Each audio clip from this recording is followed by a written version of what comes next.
analia mpaka analilia maziwa. Na hiyo nasema hivi kwamba baba alikuwa anamuuguza. Kilichomuua baba yangu mimi ni njaa. Sikiza watu. Sasa tusuluhishaje? Sababu huyu ni ndivyo alivyo. Yaani nimekuja ili tusuluhishe. Hataki. Sasa unataka nini? Wana ndugu wamenigeuka. Mume wangu tulikuwa tunaishi naye na watoto, tumezaa naye watoto 7, lakini tumeishi miaka 32 ndani ya ndoa. Mume wangu tulikuwa tunafanya naye biashara vizuri. Mume wangu tumefanya maendeleo, tumekuwa mpaka na viwango vya juu. Ghafla mwanaume akabadilika. Nimeteseka na watoto. Ameondoka ndani ya miaka 5. Mimi nateseka na watoto. Mume wangu akaja, nikasikia yuko hoi, wakampeleka huko Sengerema. Walivyompeleka huko Sengerema akarudi. Alivyorudi nikasikia yuko Seketure, sipeti taarifa yoyote. Leo hii mwanaume amekufa, shemeji yangu ametengeneza mazingira ya kuua, sijui mwanamke mwingine yuko huko, anataka aje aibe mwili wa marehemu, aenda akazikie kwa bi mdogo. Hata watoto wangu wasijue baba yao amezikiwa lini. Baada ya kuambia kwamba naenda kufanya kikao na nilazimisha niende nikafanye kikao kwake Mahina. Nikamwambia kwani mume wangu hana mji? Sisi ni wakule. Kikwatu nikamwambia kwani mume wangu ni mlisi hana mji? Hata hivi kinachonitisha ndugu waandishi, mume wangu mimi nataka niende nikamzike. Shemeji mtu anamkatalia, anasema aenda akazikiwe kwa bi mdogo. Nikasema huyo bi mdogo mbona sijawahi kutambulishwa na mume wangu, bi mdogo huyo ametoka wapi?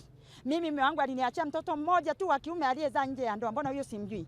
Nikasema basi haina shida, mpitisha hata nyumbani akaago uende ukazike. Hataki, anang'ang'ania mwili wa mume wangu aende kuzika kwa bi mdogo. Sasa sijajua shida yake ni nini. Na mimi sitaki.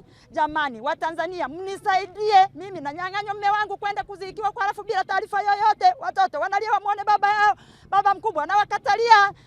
Kwa jina langu naitwa Happiness Wambura, ndo binti mkubwa wa marehemu Wambura. Hata kufika hapa hospitali ni watu tu wametuibia siri kwamba baba yenu siku fulani anakuja anachukuliwa anaenda kuzikwa.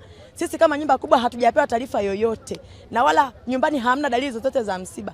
Sasa sisi tunachojiuliza, ndugu zetu wameamua kututenga na kutubagua. Tunachoiomba serikali tusaidie, tukabidhiwe baba yetu tukamzike kwa heshima nyumbani kwetu. Ameugua ndani ya miezi 6. Kuanzia mwezi wa 4 yuko humu na ilifika mpaka kipindi mara ya kwanza ilileta ugomvi, wakawa namzuia mpaka mama asije kumuuguza baba. Tukakataa, tukasema hapana, ni jambo haliwezekani. Tunachohitaji ni mwili wa baba yetu tukastiri. Hatuwezi kukubali mwili wa baba yetu kazikwe nje ya nyumba ya baba yetu. Ni kitu ambacho hatuwezi kukubaliana nacho.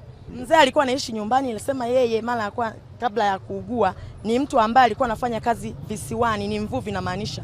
Ina maana alikuwa anakuja mara moja nyumbani. Naitwa Gladson Mwita Mambia, kabila Mkuria, ni mkazi wa Dar es Salaam. Huyu aliyefariki ni mdogo wangu, anaitwa Wambura Mwita Mambia, ni mdogo wangu. Mimi naitwa Gladson Mwita Mambia, yeye anaitwa Wambura Mwita Mambia. Kumetokea msiba. Msiba huu huyu ni mdogo wangu baada ya kuwa alikuwa na matatizo ya sukari. Baada ya kuwa ameugua nimekuja nikamuuguza hapa Seketure kama mwezi mzima, nikarudi nyumbani, nikarudi Dar es Salaam. Uhalisia ni kwamba huyu mdogo wangu ana wake wawili. Wote ana watoto nao. Tatizo hapa linakuja ni kwamba nani akazike. Nadhani ndio tatizo, si ndio? Sasa kwa sababu imetokea wote tunawatambua ni wake zake na mke mkubwa yeye anataka wakazike kwake.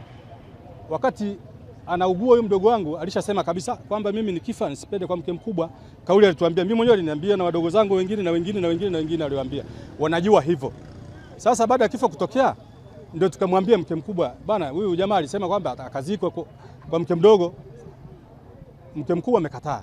Sasa kwa sababu amekataa na wewe ni wote tunatambua kwamba ni wake zake, basi tuchukue mwili tukauzike nyumbani. Tunataka tukauzike Msoma sasa ili wote wao fair. Kila mmoja alizike kwa nafasi yake kwamba sikutendewa sivyo. Huyu amekosa na huyu amekosa, ambaye atahitaji atakuwa anakuja kumuona nyumbani pale kwa wazazi wake, kwa wajukuu ambao wapo na watoto wake watafunga safari kuwafuata wapi? Msoma, ambapo ni nyumbani. Sasa kwa majina naitwa Dativa Wenceslausi, niko kwenye kitengo cha idara ya utafiti SMAUJATA, shujaa wa maendeleo na ustawi wa jamii mkoa wa Mwanza. Kiwastani ni kwamba msiba kama ulivyotokea, kama ambavyo mnaona taharuki nzima. Tumekuja hapa, ilikuwa ni mida ya saa 3, tukaingia kwenye kikao pale na mganga mfawidhi na watu wa ustawi wa jamii wengine ambao wanahudumia upande wa hospitali. Tumekaa kwenye kile kikao, lakini ikaonekana kwamba kuna malumbano ya pande mbili ambazo ni bi mkubwa na bi mdogo wanagombania mwili wa marehemu. Si neno letu ni kwamba tunawasia kina baba wawe wawazi katika familia zao, wawaweke wazi kwa kila jambo, maana migogoro hii inakuja baada ya vifo vinapotokea. Lakini pia sisi kama SMAUJATA hivi vitu tunavipinga. Tunaposikia mahali popote tutasimama na haki ya mtu itatekeleza. Ndio hivyo. Kwa majina naitwa Mariamu Msa Ezekieli. Kwa tukio nililotokea hapa, kiukweli halifurahishi, na kwanza ni tukio ambalo kiasi kwamba ni la kishetani kabisa. Niseme hapo aliyepita katikati hapo na anayefanya fujo zote hizo, mimi niseme sio Mungu, ni shetani. Ni shetani kwa sababu gani? Kuna bi mdogo, kuna bi mkubwa. Jinsi mimi ninavyoelewa kisheria, hata kama mwanaume akaachana na mwanamke miaka 10, miaka 100, alikuwa na familia yake na mji wake na watoto wake, akaondoka kwenye mji akaenda akawa na bi mdogo huko, akawa na, hata kama angelikuwa na wanawake 100 tena huko nje wengi, ila kwa jinsi ninavyojua, siku mwanaume akifariki analetwa kwenye familia yake, anakuja kwa bi mkubwa, anakuja anazikwa hapo. Baada ya kumaliza mazishi, kama kuna wanawake 100 huko alishawaoa, kuna familia zake zote ziko huko, zitakuja ziungane na hii familia kubwa. Wakishamaliza mazishi, kila mtu ataenda kufanya matanga nyumbani kwake, hata kama wakiwa wanawake 10.